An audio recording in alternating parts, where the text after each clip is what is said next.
Everyone welcome back. आज की इस वीडियो में हम बात करने वाले हैं अकाउंटेंसी से चैप्टर नंबर 1 आपके थ्योरेटिकल फ्रेमवर्क की। सर ये वो चैप्टर जो बड़ा ही बेसिक है और हर कॉमर्स फील्ड के बच्चे को इस चैप्टर की थोड़ी डिटेल ज़रूर पता होगी, बट जब मैं आपको पढ़ा रहा हूँ तो बिलीव मी बहुत सारे ऐसे पॉइंट हैं जहाँ पे आज भी आपको एफर्ट डालने की बिल्कुल ज़रूरत है। और एक छोटा सा डिस्क्लेमर, ये पर्टिकुलर वीडियो नवंबर 2020 वालों के लिए ही डिज़ाइन किया जा रहा है, बट अगर अगस्त 2020 वाले इस वीडियो को देख रहे हैं तो बहुत तसल्ली से देखो, आपका ये पर्टिकुलर टॉपिक रिवाइज हो जाएगा। तो चैप्टर स्टार्ट करने से पहले सबसे पहले ये देख लेते हैं कि इस पर्टिकुलर चैप्टर से क्वेश्चंस कैसे बनते हैं। तो देखो यार, यहाँ से दो तरह के क्वेश्चन बन सकते हैं। पहला टॉपिक सर ट्रू फॉल्स, अगर ट्रू फॉल्स बना सर 2 मार्क्स फॉर ईच, मतलब जितने ट्रांजेक्शन आएंगे पर ट्रांजेक्शन 2 मार्क्स के अकॉर्डिंग आएंगे, जहां पे आपको ट्रू और फॉल्स बताना होगा, साथ के साथ रीजन बताने होंगे। सेकंड पॉइंट की बात करें तो सर डिफरेंस के क्वेश्चन बन सकते हैं, जहां पे आपसे किसी एक पर्टिकुलर टॉपिक पे डिफरेंस पूछा जाता है। हो सकता है वो बुक कीपिंग अकाउंटिंग हो जाए, हो सकता है वो लायबिलिटीज एसेट्स या कोई भी टर्म ऐसा जिसमें डिफरेंस क्रिएट होता हो। चलो स्टार्ट करते हैं। अच्छा, ट्रांजेक्शन इवेंट भी पॉसिबल है अगर वो क्वेश्चन 4 मार्क्स में इन्वॉल्व होता है। तो जरा सबसे पहले पॉइंट से स्टार्ट करेंगे। देखो, मीनिंग ऑफ अकाउंटेंसी में 2 तरह के डेफिनेशन है। जो पहली डेफिनेशन आपने एकदम मस्त रटी होगी, accounting is the art of recording, classifying, summarising data in a significant manner, transaction and event at least a part of financial character according to AICPA। सही है ना? लेकिन यहां हम बात करेंगे मॉडर्न डेफिनेशन की। तो चलो देखिए, accounting is the process of identifying. Sir identify क्या करना है? हमें आइडेंटिफाई ये करना है कि जो पर्टिकुलर ट्रांजैक्शन है जिसके बारे में हम बात करने जा रहे हैं वो इकोनॉमिक मतलब फाइनेंशियल नेचर का है, नॉन फाइनेंशियल नेचर का, साथ के साथ वो ट्रांजैक्शन है, इवेंट है या फिर बोथ है। अभी आगे डिटेल करूंगा इस बारे में। फिर बात करेंगे मेजरिंग। अब मेजर में हम ये चेक करेंगे पैसे लगे हैं नहीं लगे हैं, मतलब ये 2 तरीके हैं। देखो जरा, सबसे पहले बात आती है सर पैसे लगे हैं तो कैश या फिर money worth. Sir money worth का मतलब यहाँ पे समझ लीजिए, कई बार बोलता है मनी और मनी वर्थ। मनी वर्थ का मतलब बिल्स ऑफ एक्सचेंज हो सकता है, चेक हो सकता है, कोई भी ऐसी वैल्यू जिसे मनी के इक्विवेलेंट रखा गया है। नेक्स्ट पॉइंट बात करेंगे मेजरिंग के बाद, communicating economic information to permit informed judgmental and decision by users of account. जिनको अकाउंटिंग के इस पर्टिकुलर इन्फॉर्मेशन की ज़रूरत है उन्हें हम इसको कम्युनिकेट करेंगे। सर 2 तरह के अकाउंटिंग यूज़र होते हैं, नोट कर लीजिए, एक इंटरनल, दूसरा एक्सटर्नल। ऑब्वियस सी बात है सर, इंटरनल यूज़र वो यूज़र है जो आपके लिए काम करता है, मतलब कंपनी के लिए काम करता है। एक्सटर्नल यूज़र वो यूज़र जो आउटसाइडर, जैसे गवर्नमेंट हो सकती है, आपका सप्लायर हो सकता है, आपका क्रिएटर भी हो सकता है। बात समझ आ रही? आगे बढ़ते हैं जरा। ये बड़ा ही इंटरेस्टिंग पॉइंट जो मैंने आपके लिया है, ट्रांजैक्शन वर्सेस इवेंट। कई बार बच्चा इसमें बड़ा कंफ्यूज होता है, सर ट्रांजैक्शन क्या है, इवेंट क्या है, और एक पर्टिकुलर बिजनेस यूनिट में ट्रांजैक्शन, इवेंट एंड बोथ सब होता है। बताता हूँ सॉरी, चेक करिए जरा। देखो यार, बिजनेस एक्टिविटी में हम 2 टर्म में ले रहे हैं, ये ट्रांजैक्शन, दूसरा है इवेंट। ट्रांजैक्शन क्या है sir? Performance of business activity. अब बिजनेस में एक्टिविटी क्या हो रही होगी? अगर धंधा खोला है तो हम चीज़ें खरीदेंगे, बेचेंगे, समझ आ रहा है, सैलरी देंगे, रेंट देंगे, कमीशन रिसीव करेंगे, डिस्काउंट अलाउड करेंगे, ये सारा काम जो हम कर रहे हैं इसको हम बोलेंगे performance of business activity. Second, event क्या है सर? रिजल्ट ऑफ ट्रांजेक्शन, मतलब यहाँ पे जो हम कर रहे हैं, पूरे साल हमने जो करा उसका जो रिजल्ट आया। अब रिजल्ट क्या होगा?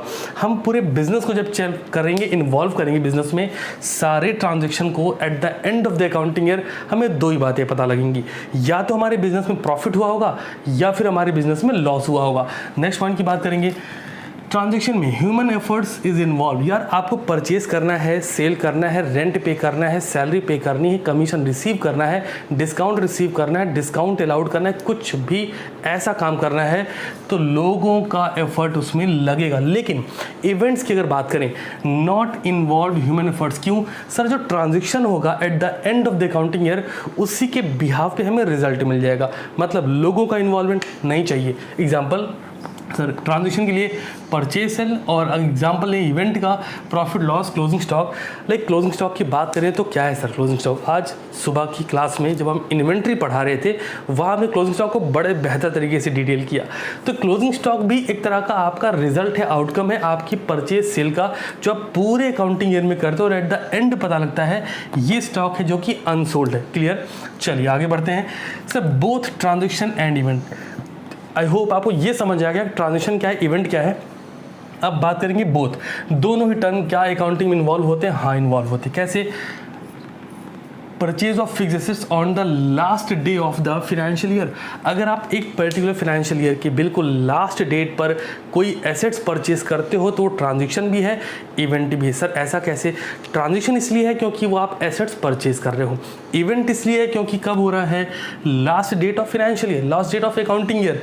तो मसला क्लियर हो रहा है क्या? ट्रांजेक्शन के लिए ह्यूमन एफर्ट लगना चाहिए, ये डे टू डे ऑपरेशन में होना चाहिए। इवेंट एक रिजल्ट, एक आउटकम है जो ट्रांजेक्शन आपने कर रखे हैं। क्लियर? चलो बढ़ते हैं आगे। अभी टाइप्स ऑफ ट्रांजेक्शन कितने सर? दो तरह के, एक है फाइनेंशियल ट्रांजेक्शन, दूसरा है नॉन फाइनेंशियल ट्रांजेक्शन। अच्छा, रिकॉर्ड कैसे कौन सा करते हैं? According to money measurement concept हम सिर्फ और सिर्फ एक ही ट्रांजेक्शन रिकॉर्ड करते हैं जो कि फाइनेंशियल नेचर का है। नॉन फाइनेंशियल वाला हमारे बिजनेस ऑर्गेनाइजेशन में रिकॉर्ड नहीं होगा। अच्छा, क्या सर कहीं रिकॉर्ड नहीं होगा? बिल्कुल होगा। वो डिपेंड करेगा कि एनपीओ तो नहीं है, नॉन प्रॉफिट ऑर्गेनाइजेशन भी होता है, सेक्शन 8 कंपनी जिसे हम बोलते हैं, जिनका मेन पर्पस प्रॉफिट मोटिव ना होके सर्विस मोटिव होता है, तो वहाँ पे नॉन फाइनेंशियल ट्रांजेक्शन रिकॉर्ड हो सकते हैं। बट ध्यान रखना, वहाँ पे भी इस बात का हमें ध्यान रखना पड़ता है, पैसा इन्वॉल्व वहाँ पे भी होता है। ठीक है ना? लाइक सब्सक्रिप्शन की बात करें, पैसा ले रहे हो आप तो आपको वहाँ पे देना पड़ेगा। क्लियर? ठीक, ऐसे बहुत सारे टर्म हैं। एक बात दिमाग में क्लियर रखो, आपको मनी और मनी वर्थ लगानी ही पड़ेगी अगर आप अकाउंटिंग कर रहे हो तो। क्लियर? चलो बढ़ते हैं आगे जरा। अब जरा इस बारे में बात करेंगे। देखिए, ये वर्ड आपने ऑलरेडी पढ़ रखा है, इससे रिलेटेड एक टर्म बताने वाला हूँ। क्या सर? देखो यार, एक पॉइंट नोट करो, अकाउंटिंग प्रोसेस लिख लीजिए कॉपी में, मैं यहाँ लिख दे रहा हूँ, आप कॉपी में नोट कर लीजिए। Accounting process involve, accounting process में क्या इन्वॉल्व होता है? लिख लिया क्या? चलो, अकाउंटिंग प्रोसेस में सर दो चीज़ें इन्वॉल्व होंगी। पहला, इंफॉर्मेशन को इकट्ठा करना, दूसरा इंफॉर्मेशन को जिन लोगों को यूज़ है उसके अकॉर्डिंग उसको चेक करना। मतलब बताता हूँ, आप ऐसे नोट कर लो। Point number 1 sir, gathering financial information. क्या लिख रहे हैं हम लोग? अकाउंटिंग प्रोसेस में क्या इन्वॉल्व होता है? दो चीज़ें। पहला लिखना है आपको गैदरिंग फाइनेंशियल इंफॉर्मेशन, और सर दूसरा पॉइंट नोट कर लेंगे यूजिंग फाइनेंशियल इंफॉर्मेशन। लिख लिया गया? पहला लिखना है गैदरिंग फाइनेंशियल, दूसरा यूजिंग। सर समझेंगे इस बात को, हम फाइनेंशियल इंफॉर्मेशन को इकट्ठा कर रहे हैं, फिर उसको हम यूज़ कर रहे हैं। कैसे होगा? चेक करो। स्टार्टिंग के 3 पॉइंट, रिकॉर्डिंग, क्लासीफाइंग, समराइजिंग, ये रिकॉर्ड करना, जर्नल में रिकॉर्ड करोगे। क्लासीफाइंग, लेजर में क्लासीफाई करोगे। समराइजिंग, आप like trial balance, trading, PL में समराइज करोगे। तो शुरू के 3 टर्म क्या करेंगे आपके? ये गैदरिंग ऑफ फाइनेंशियल इंफॉर्मेशन है। अब एनालाइजिंग, इंटरप्रेटिंग एंड कम्युनिकेटिंग, ये क्या है sir? Using the financial information. क्या मतलब हुआ सर? ध्यान से सुनना, क्योंकि आप अकाउंटिंग जब पढ़ रहे हो तो आप कोशिश करके इसको आप इग्नोर मारते हो। एनालाइज करने का मतलब है जो भी डेटा आपके पास आया, अब बैठ के एनालिसिस करो कि एक्चुअली हमारे जो नेक्स्ट अपकमिंग ईयर है उसकी अकाउंटिंग हम कैसे बेहतर कर सकते हैं, हम अपनी प्रॉफिटेबिलिटी को कैसे बढ़ा सकते हैं, हम अपनी जो कॉस्ट का इन्वॉल्वमेंट है इसको रिड्यूस कैसे कर सकते हैं, और हम अपने कॉम्पिटिटर से बेहतर कैसे हो सकते हैं। बिजनेस कुछ इस तरीके से चलता है। एनालाइज करना, इंटरप्रिटेट करना, हमें ये चेक करना पड़ेगा कि कहाँ कहाँ पे खर्चे हो रहे हैं, कहाँ कहाँ कॉस्ट रिडक्शन कर सकते हैं। देखो, खर्चे 2 तरह के होते हैं, होता है फिक्स्ड, दूसरा वेरिएबल। सर फिक्स एक्सपेंसेस वो हैं जो आप चाह के भी कम नहीं कर सकते, वेरिएबल एक्सपेंसेस वो हैं जहां अगर दिमाग लगाओ तो वो कम हो सकता है। तो हमें ये करना है, एट द एंड हमें कम्युनिकेट करना है। किसको? मोस्ट ऑफ द टाइम हमें अपने स्टॉक होल्डर्स, अपने इन्वेस्टर्स को कम्युनिकेट करना है कि भैया इस साल हमने मस्त धंधा किया है, अब ये वो मोमेंट है जहां आपको हमारी कंपनी के शेयर पे पैसा लगाना चाहिए, या फिर हमें फंड रेज करके देना चाहिए क्योंकि हम एक बढ़िया काम कर रहे हैं, हमारा बिजनेस इन्वॉल्वमेंट अच्छा है, हम मार्केट में लीड कर रहे हैं। लोग उसी को अप्रिशिएट करते हैं जो मार्केट में लीड कर रहा हो, कभी भी लोग उनको अप्रिशिएट नहीं करते जो मार्केट में डाउनफॉल में जा रहा हो। समझ आ रही बात? तो आपने लिखा है अकाउंटिंग प्रोसेस में 2 टर्म इन्वॉल्वमेंट का, पहला गैदरिंग ऑफ फाइनेंशियल इंफॉर्मेशन में 3, फिर आपके यूजिंग ऑफ फाइनेंशियल इंफॉर्मेशन में ये 3। क्लियर? चलिए बढ़ते हैं आगे। अकाउंटिंग में be viewed as under, accounting कुछ इस तरीके से देखी जा सकती है। 3 तरीके हैं, फर्स्ट, सेकेंड और थर्ड। इनपुट, प्रोसेस और आउटपुट। मैं आपको अकाउंटिंग का जर्नल टर्म बता रहा हूँ, मतलब पूरी की पूरी अकाउंटिंग इन 3 वर्ड पे डिपेंड करती है। पहला सर इनपुट का मतलब क्या है? देखिए जरा, economic event measured in financial term. पहला लाइन क्लियर। इकोनॉमिक इवेंट बोले तो जिसमें पैसा लगेगा, मनी और मनी वर्थ, मनी बोले तो कैश और क्रेडिट, मनी वर्थ बोले तो सर बिल्स ऑफ एक्सचेंज कह लीजिए, ट्रेजरी बिल कह लीजिए, चेक कह लीजिए, डिमांड ड्राफ्ट कह लीजिए, जो आपका मन करे कह लीजिए, निगोशिएबल इंस्ट्रूमेंट एक्ट, एक लाइन में। तो economic event measured in financial term, पहला आया जो इवेंट है जिसको आप फाइनेंशियल टर्म में मेजर कर सकते हो, इनको इनपुट करना है। अब प्रोसेस क्या आएगा sir? Recording, classifying, summarising, analysing, interpreting and communicating, ये है अकाउंटिंग का process, major process. At the end output क्या निकालना है? कम्युनिकेटिंग इंफॉर्मेशन टू यूजर्स, जो यूजर्स हैं उनको वो इंफॉर्मेशन कम्युनिकेट कर दो सो दैट वो हमारे बिजनेस में फंड लगा पाएँ, शेयर लगा पाएँ या कुछ भी ऐसा। क्लियर? चलिए जी, अब बढ़ते हैं जरा अगले पॉइंट पर। ऑब्जेक्टिव ऑफ अकाउंटिंग क्या है? देखिए, मैं चाह रहा था कि आपको टॉपिक पढ़ाऊं, बिकॉज कई बार कैसा होता है, बच्चा कहता है सर अच्छा अकाउंट्स आपका स्टार्ट हो रहा है, ठीक है, कल आपको टेलीग्राम पे एक टॉपिक ऑलरेडी दे दिया था, आज इस टॉपिक से हम लोग स्टार्ट कर रहे हैं। अब अकाउंटिंग की जब बात आएगी ना, तो एक चीज़ हमेशा माइंड में रखिएगा, और वो ये सर कई बार क्या होता है, आप अकाउंटिंग में इन पॉइंट्स को ना कई बार इग्नोर मारते हो कि यार इसको पढ़ने की क्या ज़रूरत है। बट बिलीव मी, अगर आप किसी सब्जेक्ट में इंटरेस्ट लेना है, कोशिश करके जो उसका सबसे पहला पेज है बुक का, सबसे पहले वो पढ़ो। राइटर का थॉट क्या, राइटर का व्यू क्या, उस पर्टिकुलर बुक को लिखते वक्त आप उसकी फीलिंग से तब कनेक्ट होना स्टार्ट करोगे। समझ रहे हो क्या? तो सबसे पहले बात आती है ऑब्जेक्टिव ऑफ अकाउंटिंग। देखो यार, हम जो भी कुछ कर रहे होते हैं, हर काम के पीछे एक ऑब्जेक्टिव है। अगर आप ये वीडियो इस वक्त अभी तक देख रहे हो तो आपका एक ऑब्जेक्टिव है। कुछ बच्चे अभी तक देख के छोड़ चुके होंगे, उनको सब आता है, उन्हें कुछ सीखने की जरूरत नहीं। ऐसे बच्चों को मेरी तरफ से प्यार भरा नमस्कार। तो बढ़ते हैं आगे। तो ऑब्जेक्टिव ऑफ अकाउंटिंग, अकाउंटिंग के भी कुछ ऑब्जेक्टिव। सबसे पहला सिस्टमैटिक रिकॉर्डिंग ऑफ ट्रांजेक्शन। समझते चलना, आप कुछ पॉइंट्स नोट करूँगा, साथ में नोट करिए। सिस्टमैटिक रिकॉर्डिंग ऑफ ट्रांजेक्शन, जिसको हम बोलते हैं बुक कीपिंग। अब आपको रटना नहीं पड़ेगा, आप ऐसे समझ सकते हो सर, अगर आपसे बोला जाए बुक कीपिंग क्या है, it's a systematic recording of transaction, simple. इसको ये आपका अकाउंटिंग का ऑब्जेक्टिव भी कहलाता है। Second, ascertainment of result of above record transaction. Sir अगर हम बात करें जो ट्रांजेक्शन रिकॉर्ड करा, इसका रिजल्ट, एक बात ध्यान रखेंगे, धंधे में रिजल्ट दो ही चीज़ों से होता है, पहला प्रॉफिट, दूसरा लॉस। भाई आप बिजनेस कर रहे हो तो यही दो चीज़ें होंगी, कुछ तीसरा निकल के अजूबा नहीं आएगा, है ना। कि भाई वो कैसा बोलते हैं, वो चिराग में से ऐसा जिन निकलेगा और बोलेगा जो हुक्म मेरे आका, कोई हुक्म नहीं, या तो प्रॉफिट होगा या फिर लॉस होगा, तीसरा कोई ऑप्शन नहीं। थर्ड पॉइंट देखिए, ascertainment of financial position, note कर लीजिएगा। फाइनेंशियल पोजीशन ऑफ बिजनेस कैसे पता चलेगी सर? एक ही तरीका है, बैलेंस शीट बनाओ, मॉडर्न अप्रोच पे जाओ। बैलेंस शीट बनाने के दो तरीके हैं, आपने कैसे पढ़ा मुझे नहीं पता, सही तरीका सीख लीजिए। बैलेंस शीट बनाने के दो तरीके, पहला सर आप जब बैलेंस शीट बनाएंगे तो एक तो है कि आप अप्रोच कौन सी यूज़ करते हो, ठीक है, एक है परमानेंस, दूसरा लिक्विडिटी। कॉपी में नोट कर लीजिएगा सर, परमानेंस अप्रोच अभी से सीखे रहोगे तो प्रॉब्लम नहीं है, दूसरा है लिक्विडिटी। अब हुआ क्या नाम, जो स्टार्टिंग फेज़ की आपने बुक्स पढ़ी उनमें थोड़ा पंगा है, उसमें लाइक लाइबिलिटी साइड में परमानेंस अप्रोच को लगा दिया, एसेट साइड में लिक्विडिटी को लगा दिया। कई बार फैकल्टीज़ भी ये गलतियां कर जाती, मैं फैकल्टीज़ की बुराई नहीं कर रहा हूँ, हो जाता है, बट आप भी ध्यान रखें कि balance sheet is always maintain by permanence approach. Sir क्या है ये? हम लाइक नॉन करंट लाइबिलिटीज़ पहले लिखेंगे, करंट लाइबिलिटीज़ उसके बाद, नॉन करंट एसेट्स पहले लिखेंगे, करंट एसेट्स उसके बाद। आसान शब्दों में ये पैटर्न होगा, देख लीजिए। आप फिक्स लाइबिलिटी के नाम से जानते हो ना, वैसे लिख दे रहा हूँ, ठीक है। फिक्स एसेट्स, करंट एसेट्स, कुछ इस तरीके से बैलेंस शीट बनेगी, इसको हम बोलते हैं परमानेंस अप्रोच। एसी एक्चुअली थोड़ा आवाज़ कर रहा है तो प्लीज़ इग्नोर करिएगा। अगला पॉइंट देखते हैं, providing information to the users of rational decision making. कौन है ये लोग जो रैशनल डिसीजन लेंगे? अच्छा, रैशनल डिसीजन क्या है, ये वर्ड मैंने यहाँ लिखा है, आइए मैं इसके बारे में थोड़ा सा डिटेल कर देता हूँ।